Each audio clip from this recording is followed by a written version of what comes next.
.1 FM. Burby's 99.5 FM. Kaieteur Radio.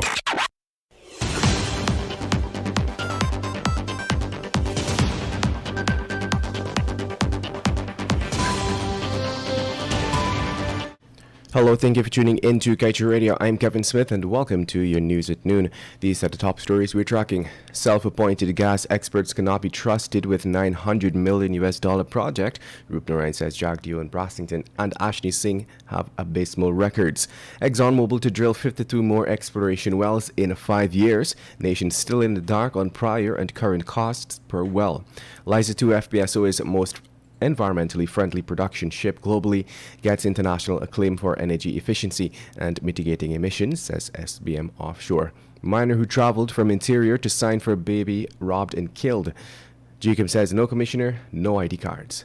10 Guyanese men and women are latest COVID-19 fatalities. Alleged Ponzi schemer on bail for faking COVID-19 results. And pastor remanded for murder. Stay tuned to stay informed.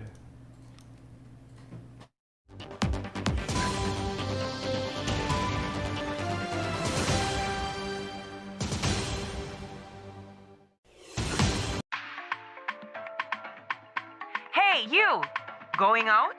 Want all your favorite radio stations on the go? Listen up and let's go. Anytime and anywhere. All your favorite radio stations are in one place. Listen wherever you go, anywhere, anytime. You can even listen without Wi-Fi with Go Loud on a Digicel Prime bundle. Talk, music, news, whatever you want. On the go, Go Loud. Go Loud gives you all your local radio in the palm of your hand. Go out in style. On the go, Go Loud. Download today.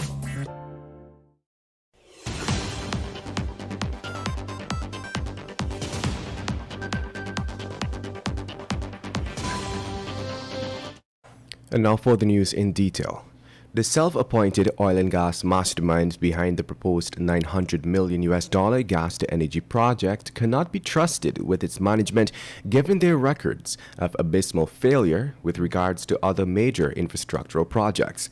At least this is the view of prominent New York-based Guyanese businessman Leland Rupnarayan, who categorically denounced the involvement of the key players in such a multi-million-dollar project.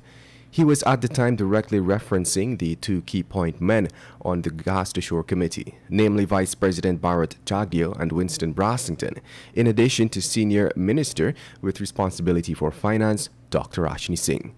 Pointing out that the proposed $900 million project is already shrouded in secrecy, Rupnarayan reminded that all such large-scale projects attract cost overruns and as such would not be realized at the projected price but in fact higher.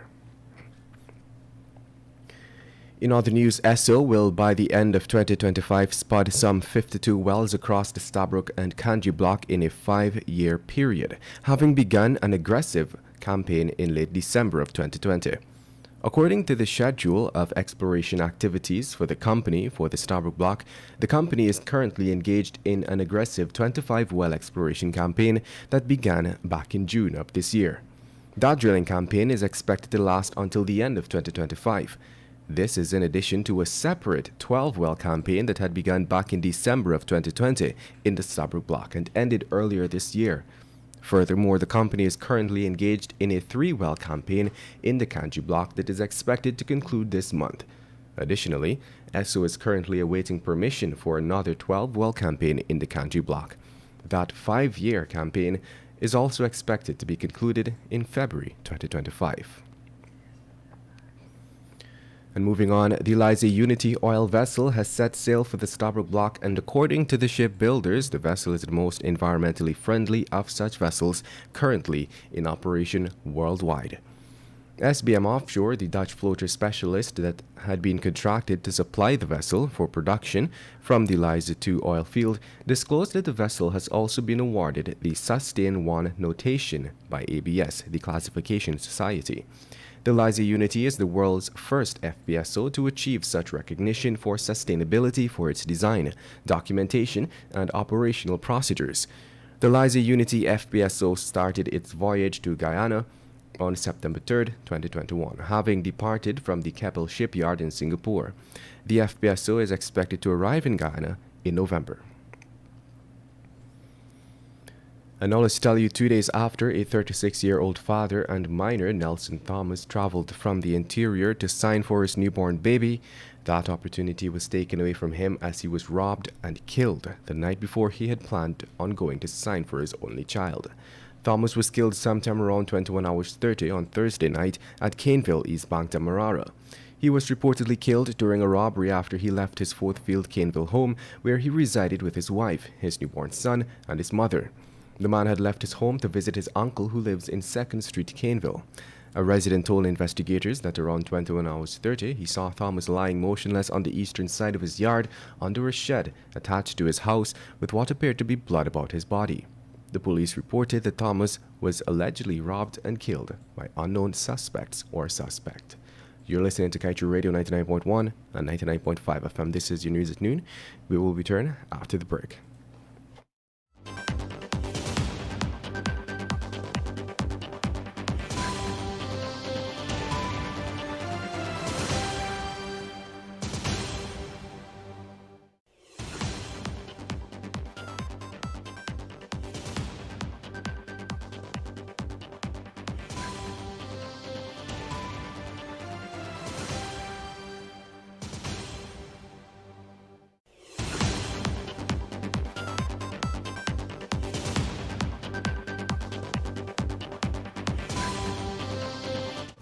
Welcome back. Let us continue with the news. GCOM announced this week that it has temporarily suspended the production of ID cards due to there being no Commissioner of National Registration.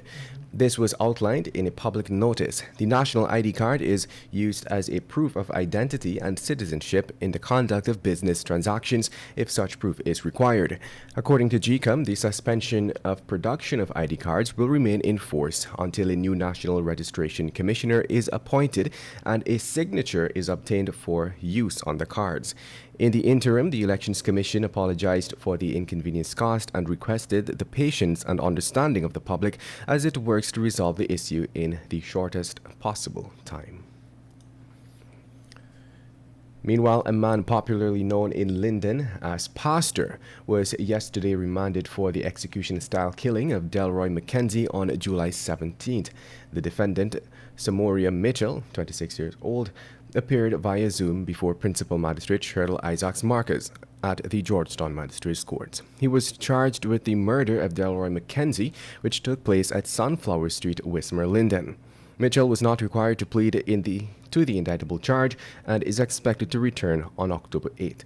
His defense attorney Dexter Todd has since claimed that his client is innocent. Todd noted, however, that Mitchell knows who McKenzie's killers are, but has refused to give investigators their identities. And moving on, Yuri Garcia Dominguez, a Cuban national who gained citizenship in June of 2020 and is accused of running a Ponzi scheme in Guyana, was yesterday placed on a $200,000 bail for allegedly faking his COVID-19 test results. Garcia Dominguez and his wife Atika Ishmael, both officials of Accelerated Capital Firms, Inc., have been in the spotlight for quite some time now in relation to allegedly using their company to lure thousands of Guyanese to invest their money by promising them a 40% profit on their investment. This led to them being slapped with over 100 fraud charges. 35-year-old Garcia Dominguez yesterday appeared before Senior Magistrate Leron Daly in the Georgetown Magistrates Courts to answer to a charge which alleges that on Tuesday, July 27th at Georgetown, he conspired with his wife and other persons to commit a felony where they attempted to pervert the course of justice in that they forged one COVID-19 test results to show that he had tested positive for the virus while knowing same to be false. The defendant denied the charge and he was placed on bail. He is expected to make his next court appearance on October 5th. In other news, the Ministry of Health yesterday reported that 10 more persons who contracted COVID-19 have died. The country's COVID-19 death toll has moved to 669. 218 new COVID-19 infections were recorded, bringing the total number of confirmed cases to 25,519. Presently, there are 30 patients who are admitted into the ICU, 143 persons in institutional isolation, 2,624 in home isolation, and 17 in institutional quarantine. To date, a total of 24,053 persons who tested positive for the virus have recovered. Exxon now wants more land, 5 acres on the West Dam to be exact, so as to expand. What remains clear is that Exxon does not care in any way or form about Guyana other than what we have to offer, our oil resources. This company is never satisfied. It is always craving more and more of our precious wealth and has our leaders bowing to its will. When will our leaders wake up and fight for what Guyana deserves? Or is it that our leaders believe we deserve what Exxon brings to the table? And with that, we've come to the end of today's News at Noon. I'm Kevin Smith. Thank you for listening.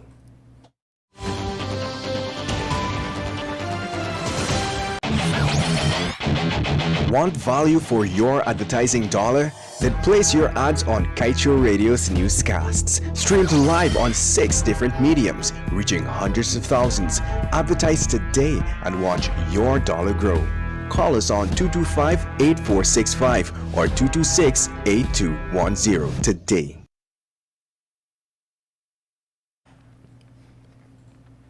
It is now 12 hours 42. Coming up next, a short presentation on the oil and gas sector in Guyana and its corruption, coming from Glenn Law.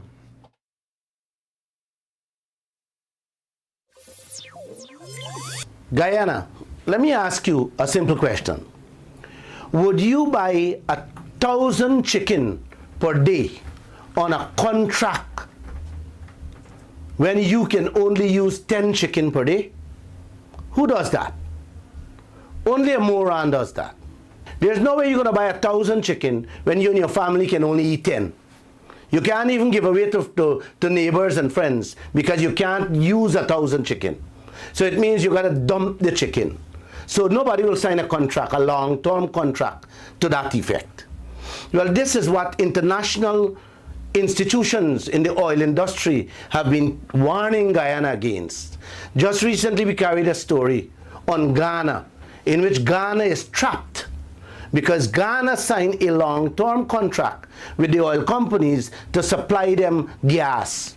They're using 10% of the gas and throw away 90% because nobody wants to buy it. There's no market for it. So, but they have to continue paying the oil companies them that is supplying these natural gas to the country. They are losing $500 million yearly, American dollars. Isn't this a sounding bell for Guyana? To tell our nation to be careful how they are signing our oil deals and oil contracts? Yes, it sure will be.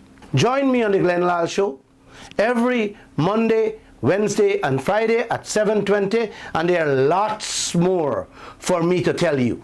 Thank you.